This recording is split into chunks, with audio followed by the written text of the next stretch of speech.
In this box right here is the rarest of the New Caledonian geckos, an endangered species called the lesser rough-snouted gecko.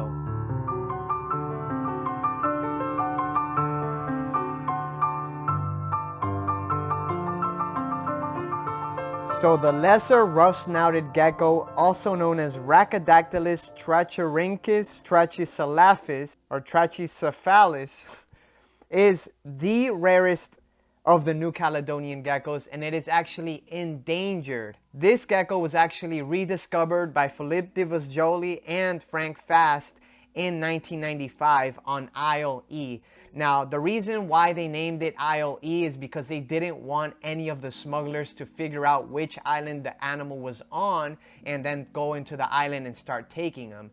That is basically why you hear of Isle A, Isle B, Isle C, Isle E. During that time, they didn't want to give away the coordinates where these geckos were and possibly put them in risk of smuggling. There's two species of rough-snouted geckos, the greater rough-snouted gecko and the lesser rough-snouted gecko. Now, from my understanding, the greater rough-snouted gecko is actually pretty common in New Caledonian. The lesser rough-snouted gecko is the one that's endangered and that is the rarest of them all. And that is what I'm going to show you today. I was actually fortunate enough to get one of these geckos by a buddy of mine, Carlos. He breeds these guys. He has bred a lot of amazing geckos. Actually, my hybrid comes from this guy, Carlos. His company name is Limited Edition Geckos, and he has been working with them many years.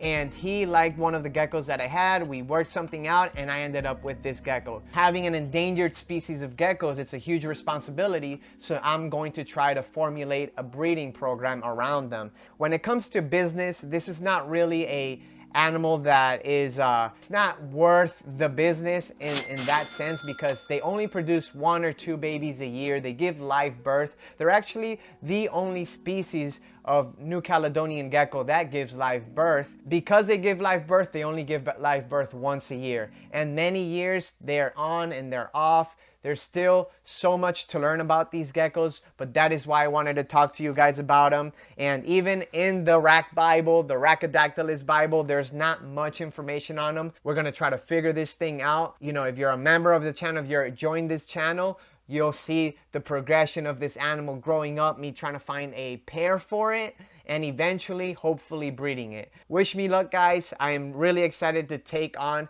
this responsibility of trying to breed an endangered species of gecko, let alone one that is from New Caledonia, one of my favorite places on earth. So, yeah, let me show you guys the gecko now. This is where I'm housing this little guy right now. They're basically the same care requirements of like a Leachianis. Gonna prefer like room temperature for the most part. Once these guys get a little bit older, from what I've been told and from what I have read, the breeding pairs will require like a small basking spot. A lot of people use UVB, and you basically set them up with cork rounds and a big enclosure, similar to Leachianis. For now, because it is a juvenile and it is growing out, I am keeping it here. These guys are actually super fast. They are almost like a Saracenorum in terms of how skittish they could be at this size. As you can see, it is a wild little gecko. The cool thing about them is that they're gonna grow very quickly, and eventually, yeah, look how crazy this thing is. Now, and eventually when this thing is full grown, it's going to be the size of about like a Pine Island Chihuahua. So they can get to be about, you know, 9-10 inches long at max. Now the greater rough-snouted gecko is going to be around 15 inches long, and the greater rough-snouted gecko is actually the second largest gecko species in the world.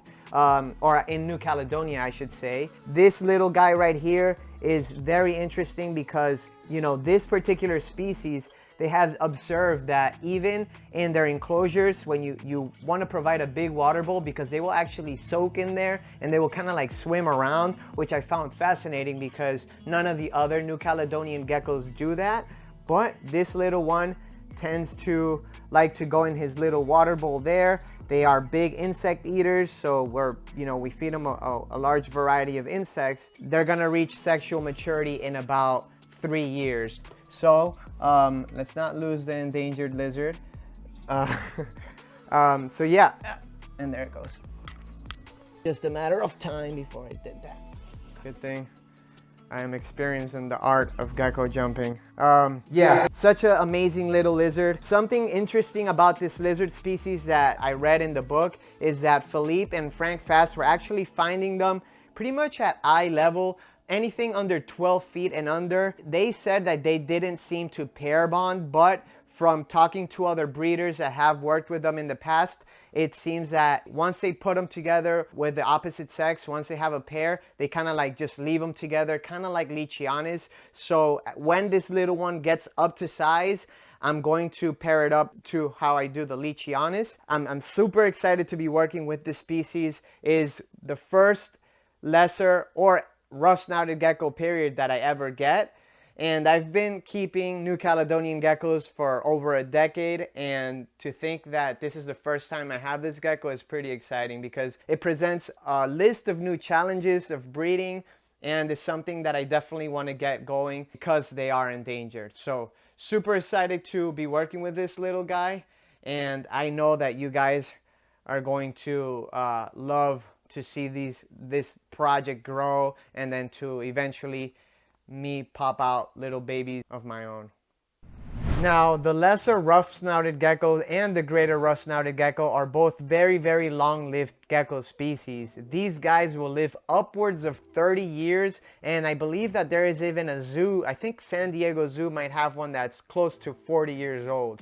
So this is a species that will live for a long time, similar to the Lichianis. That is something that's very interesting because typically animals that give live birth will live a little bit longer, especially when it comes to reptiles. So I'm excited to see how long this little dude will actually live. Maybe I'll be an old man, I still have this gecko. I'm super stoked about it. Another cool thing about them is that they're a little bit of a sexually dimorphic species. The males will develop really, distinct spots on their back, and the females will have a little bit of a spotting, but with not as much contrast as the males. Guys, I am so stoked about this. I think that, I'm a big gecko nerd, so obviously this is not the most flashy gecko, but if you know what this means to the gecko world, and there it goes, it died. I'm just kidding. But if you know what this means to like the gecko world, to have one of these species, it is just so, it's like an honor for me to have one of these guys and be able to breed them. So I'm looking forward to it. If you want to stay up to date with what's going up with this project, make sure you follow us, subscribe. We'll be making updates on this little dude, and whenever I find him a mate. I don't know what sex it is yet, but they basically are sexed like any other species. They'll have the little hemipenal bulge for the boys, and like I said, they'll develop those spots. But I have a feeling that this will be a female. Who knows? Either way, thank you guys for watching. I'm super stoked about this, as you could tell, and I will catch you guys on the next video.